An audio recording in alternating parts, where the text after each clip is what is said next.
नमस्कार जय जगन्नाथ आपण माने थंबनेल देखि जानि पारथिबे आजिरो भिडियोटी आयुष्मान कार्ड विषय रे रहिछि। जदि आपण मानक पाखरे आयुष्मान कार्ड रहिछि तो आपण माने भिडियोटी को संपूर्ण भाव रे देखंतु। आयुष्मान कार्ड रे लाभ कोन आपण माने ते कार्ड प्रति लाभ उठेई परिबे एवं केते टंका पर्यंत आपण माने पाई परिबे चिकित्सा रे सेठी आपण माने जानि परिबे एही गुटिया भिडियो रे। भिडियोटी को आपण माने प्रथम रु शेष पर्यंत देखंतु एवं चैनल को नुआ करी आसीथिले चैनल टी को सर्वप्रथम सब्सक्राइब करी साइड रे थिबा बेल नोटिफिकेशन को ऑल रे सिलेक्ट कर दियंतु। चलंतु भिडियो रे आगो को बढ़िबा। साधारणतः लोक माने जोंडा कि अवांछित रोगरु रक्षा करिया पई स्वास्थ्य बीमा नियंती तो किंतु देशर प्रत्येक व्यक्ति स्वास्थ्य बीमा नहीं पारंती नाही। सेथिपाई भारत सरकार आयुष्मान भारत योजना चलाइछंती। एहा सारा देशर गरीब एवं अभावी परिवार पई बड़ आश्वस्त हबो बोली सरकार भाबी आयुष्मान कार्ड लागू करिसंती।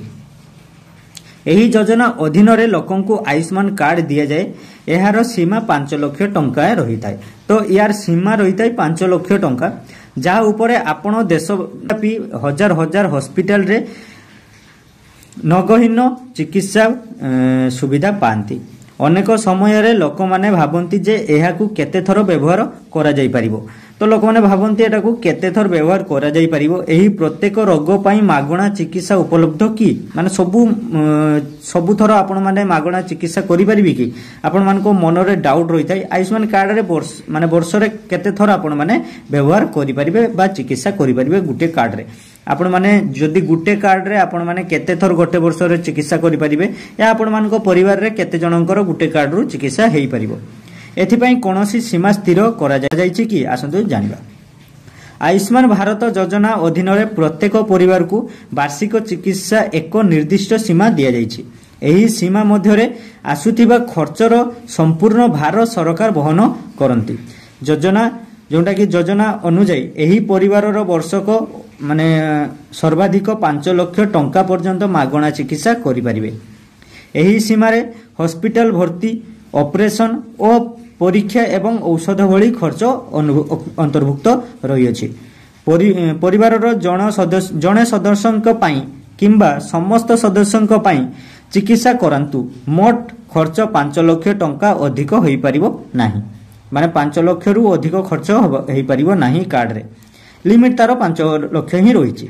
एही सीमा शेष हेबा परे रोगी को बाकी खर्च निजे वहन करने को पड़िबो। तो या परे जो जदि 5 लाख रु अधिक आपण मानको कार्ड रु खर्च हो जाउची तो तापरे नेक्स्ट जहा खर्च होबो निजे आपण माननकु ही वहन करिया पई पड़िबो।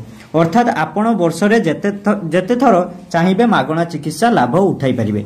तो से गुटे कार्ड रे जदि आपण माने चाहिबे जेते थर गुटे वर्ष रे जेते थर चाहिबे मागणा चिकित्सा लाभ उठाई परिबे जदि इहार 5 लाख टंका सीमा अतिक्रम न करे। तो जदि 5 लाख रु भितरु आपण मानकर चिकित्सा हे जाउची ताने आपण माने जेते थर चाहिबे चिकित्सा करि परिबे। जदि 5 लाख रु ऊर्ध्व हे जाउची तो ना आपण माने चिकित्सा करि परिबे नाही। आपण मानकु निजे टंका वहन करिया को पड़िबो। जदि आपण आयुष्मान कार्ड 5 लाख टंका पर्यंत मागणा चिकित्सा सीमा अंतर्भुक्त करिसंती तेबे आपणकु आयुष्मान कार्ड सीमा जोटा कि नवीकरण हेबा पर्यंत अपेक्षा करिया को पड़िबो। नवीकरण होबो प्रत्येक वर्ष जोटा कि आपण मानकर इक्वेसी कुआ जाय। आपणकु जणाई दिया जाउची जे कार्ड रो 5 लाख टंका सीमा प्रति वर्ष नवीकरण करा जाय। एहा परे आपण पुणी पूर्वपरी मागणा चिकित्सार लाभ उठाई परिबे। जदि अवस्था अधिक गंभीर हुए तेबे आपण राज्यर अन्यान्य स्वास्थ्य योजना माध्यम रे चिकित्सा करने को चेष्टा करि पारिबे।